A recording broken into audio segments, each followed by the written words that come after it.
Hello friends, आप लोग का स्वागत है हमारे चैनल एग्जाम चैंपियन ऑफिशियल पे। और हम लोग ये मॉडर्न हिस्ट्री पढ़ रहे हैं। मैं आपको अपने नोट से पढ़ा रहा हूँ। तो चैनल को लाइक सब्सक्राइब शेयर कर लीजिएगा। चलिए स्टार्ट करते हैं। आज का हम लोग का जो टॉपिक है वो है सिख राज्य का। तो बंदा बहादुर से दिलीप सिंह यानी 1708 से लेकर 1849 तक थे ये। गुरु गोविंद सिंह की मृत्यु के बाद 1708 में उनके शिष्य जो थे बंदा बहादुर ने सिखों का नेतृत्व किया। बचपन इनका नाम लक्ष्मण देव था तथा बाद में इनका नाम माधव दास पड़ा। इन्होंने वैराग्य ग्रहण किया। आंध्र प्रदेश के नांदेड़ में गुरु गोविंद सिंह से मुलाकात हुई। पहला राजनीतिक नेता थे बंदा बहादुर। ठीक है। सरहिंद के सूबेदार जो है वजीर खान की हत्या करवा दी। सरहिंद इन्होंने जो थे सूबेदार वजीर खान ने इनकी हत्या करवा दी। सरहिंद के 28 परगनों पर अधिकार कर लिया। गुरु नानक एवं गुरु गोविंद सिंह के नाम से सिक्के चलवाया। ठीक है। 1716 में फर्रुख सियर के काल में गुरुदासपुर के युद्ध में बंदा बहादुर पराजित हुआ। उसे मृत्युदंड दे दिया गया। ठीक है। सरबत खालसा गुरुमत्ता जैसे प्रथा का प्रचलन किया। इसका मतलब होता है निर्णय लेना। कपूर सिंह द्वारा कपूर सिंह द्वारा दल खालसा का गठन किया गया। सिखों को नेतृत्व जो दिया गया। 1753 में राखी प्रथा का प्रचलन किया गया, यानी गांव से उपज का 1.5 हिस्सा लिया जाता था। आगे बात करते हैं। 1761 में मराठा पराजित हो गए तथा तब सिखों का गौरवपूर्ण इतिहास प्रारंभ हुआ। तेग फतेह मुद्रा और शुद्ध जाति का प्रचलन किया गया। कपूर सिंह के बाद नेतृत्व जस्सा सिंह अहलुवालिया ने किया। आगे चलकर सिख 12 मिसलों राज्य में विभाजित हो गए। शुक्रचकिया मिसल के जो है महासिंह थे। 1792 में महासिंह की मृत्यु हो गई तो उनके पुत्र जो थे रणजीत सिंह 12 वर्ष के थे, शुक्रचकिया मिसल के प्रमुख बने। शासक बनने के बाद रणजीत सिंह ने अपने राज्य का विस्तार करना शुरू किया। उसी दौरान 1796 में अफगानिस्तान का शासक जमान शाह ने भारत पर आक्रमण किया, किंतु उसी दौरान अफगानिस्तान में विद्रोह हो गया, जिसे दबाने के लिए उसे वापस लौटना पड़ा। 1793 में तथा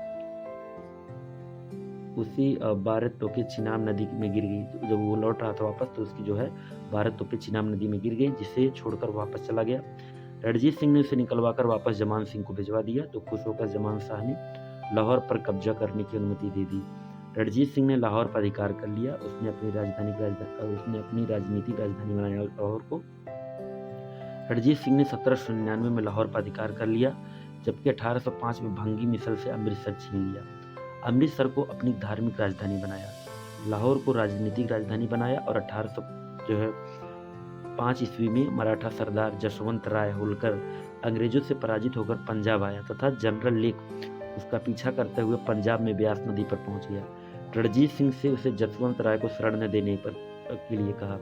इस पर विचार विमर्श करने के बाद जसवंत सिंह को पंजाब में शरण न देने का निर्णय लिया।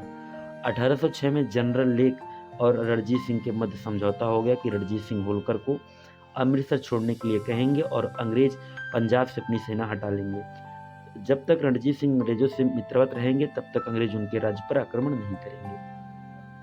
रणजीत सिंह सिखों के नेता बनना चाहते थे, इसलिए पटियाला नाभा जिंद के क्षेत्रों पर अधिकार कर लिया। इसी बीच लॉर्ड मिंटो यूरोप में फ्रांस एवं रूस का एक संधि कर चुके थे। वे भारत की ओर आ सकते हैं, इसलिए मिंटो ने चार्ल्स मेटकाफ को रणजीत सिंह के पास भेजा। ठीक है। पर रणजीत सिंह से कोई संधि नहीं हो पाई। रणजीत सिंह ने मालवा की तरफ अभिमान किया। उसी समय अंग्रेजों ने जो है अक्टरलोनी के नेतृत्व में एक सेना भेज दी, जिससे भयभीत होकर के रणजीत सिंह ने एक अपमानजनक संधि कर ली, जिसे अमृतसर की संधि के नाम से जाना जाता है। अमृतसर की संधि कब हुई थी? 25 अप्रैल 1809 में। ये जो है आरो में आया था ये क्वेश्चन। ठीक है। अंग्रेजों की तरफ से हस्ताक्षर मेटकाफ ने किया था। इसकी शर्तें बात कर लेते हैं। तो सतलज नदी के दोनों तरफ सीमा मान लिया जाएगा और सतलज के पूर्व राज अब अंग्रेजों के पास चले जाएंगे। लुधियाना में एक सेना रख दी गई। अब रणजीत सिंह इधर आक्रमण न कर सके। रणजीत सिंह ने 1818 में मुल्तान और 1819 में कश्मीर और 1834 में पेशवर को जीतकर अपने राज्य में मिला लिया। 1838 में अफगानिस्तान का भगोड़ा शासक शाह शुजा दोस्त मोहम्मद की उस समय ब्रिटिश गवर्नर जनरल ऑकलैंड था। शाह शुजा ने ऑकलैंड रणजीत सिंह के मध्य एक त्रिपक्षीय संधि किया, जिसका उद्देश्य शाह शुजा को कोहिनूर हीरा भेंट में दिया। ठीक है। और किंतु इस संधि के लागू होने से पहले ही 1839 में रणजीत सिंह की मृत्यु हो गई। उनके बाद उनका जो पुत्र खड़क सिंह थे उत्तराधिकारी बने। वजीर ध्यान